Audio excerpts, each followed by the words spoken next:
Hello everyone. Debt investment at fair value through PNL की measurement के हवाले से एक प्रैक्टिस क्वेश्चन देखना हमने आज के लेक्चर में। कहता है Hasina limited has invested in a debt instrument detail of which are as follow. Face value of the instrument is 1 lakh, premium paid on the investment is 8,000, transaction cost paid on the investment is 5,800, coupon rate of the instrument is 12%, term of the instrument is 3 years, and IRR of the instrument is 8.848%. Hasina Limited has a policy to classify the debt investment at fair value through profit and loss. Market value of the instrument at the end of year 1 is 1,07,000. Prepaid relevant general entries for the first year. Simple सा data हमारे पास 1 लाख की face value का bond हमने 8,000 के premium पे 1,08,000 का purchase किया। 5,800 की ट्रांजेक्शन कॉस्ट है, लेकिन पीएनएल कैटेगरी में ये ट्रांजेक्शन कॉस्ट आपकी एक्सपेंस आउट हो जाएगी। 12% का कूपन, 3 साल की टर्म है और 8.848 का आईआरआर है। आईआरआर को अगेन ऐसे यूज करने की जरूरत नहीं है। कूपन के हिसाब से जो भी इनकम आएगी वो भी पीएनएल में रिकॉर्ड होगी और फिर साल के आखिर में जो फेयर वैल्यू का गेन है वो भी आपका पीएनएल में रिकॉर्ड हो जाएगा। तो अगर हम इसकी जनरल एंट्रीज बनाएं हसीना लिमिटेड के नाम से,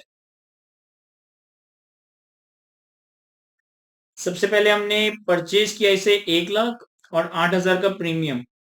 तो डे 1 पे यानी कि ईयर 0 पे हमारे पास debt investment fair value through PNL debit, cash credit 1,08,000 से। फिर इसकी परचेज पे हमने 5,800 की ट्रांजेक्शन कॉस्ट भी इनकर की थी जो हमें एक्सपेंस आउट करनी है। तो हमारे पास ट्रांजेक्शन कॉस्ट पीएनएल में एक्सपेंस आउट हो जाएगी और कैश क्रेडिट हो जाएगा 5,800। अब इस सवाल में सिर्फ हमें ईयर 1 का डेटा दिया है, तो पहले साल के आखिर में ईयर 1 के एंड पे हमारे पास कूपन रिसीव होगा, तो cash debit, interest income PNL में क्रेडिट। कितने से? 1 लाख की फेस वैल्यू है, 1 लाख की फेस वैल्यू है और 12% का हमारा कूपन है। 1 लाख का 12% आ जाएगा हमारे पास 12,000। तो 12,000 से कैश डेबिट और इंटरेस्ट इनकम क्रेडिट हो जाएगी। अब इस पॉइंट ऑफ टाइम पे इस इन्वेस्टमेंट की कैरिंग वैल्यू है 1,08,000।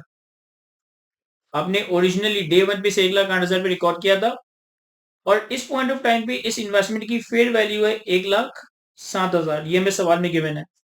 इस केस में हमारे पास 1000 का फेयर वैल्यू लॉस आया। फेयर वैल्यू लॉस को मैं अगर अकाउंट फॉर करूं तो फेयर वैल्यू लॉस पीएनएल में डेबिट और debt investment fair value through PNL credit हो जाएगा 1000 से। 1000 से हमने लॉस रिकॉर्ड किया और अपनी इन्वेस्टमेंट को 1,08,000 से कम करके 1,07,000 पे लेकर आ गए। तो सिंपल सा क्वेश्चन था हमारे पास debt investment at fair value through PNL के हवाले से। आई होप कि मैं आपको अच्छे से एक्सप्लेन कर सका हूं। आज के इस लेक्चर को यहीं तक रखते हैं। Thank you.